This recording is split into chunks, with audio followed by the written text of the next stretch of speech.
Fear is faith in the wrong what if.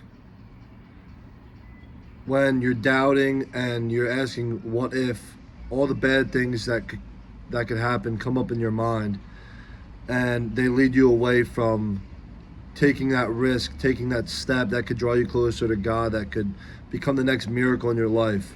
When you're asking the right what ifs, it will draw you more closer to God. It will pull you more faithful in that risk and that step that you take, and lead you toward whatever God wants to lead you to.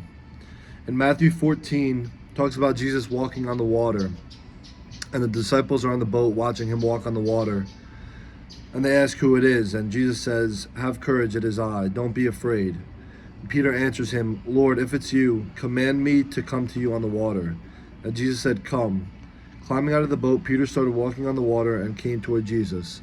Peter asked the right what if. He believed in Jesus, and he knew that if he just asked, what if I asked Jesus to allow me to walk on the water, he'll do it. And Jesus did it.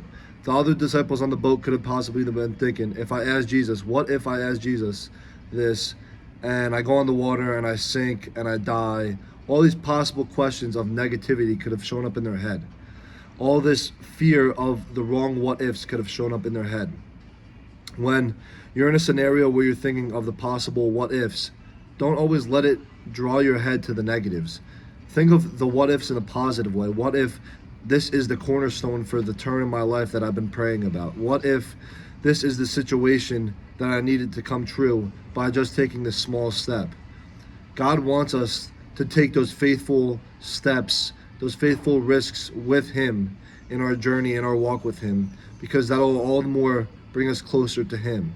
Having those doubtful what ifs will only arise the fear in us more and pull us away from God, pull us away from the circumstances where we could see the miracles that he's working out in our life, that he's mapped out in our lives. Have those positive what ifs and show that through your faith.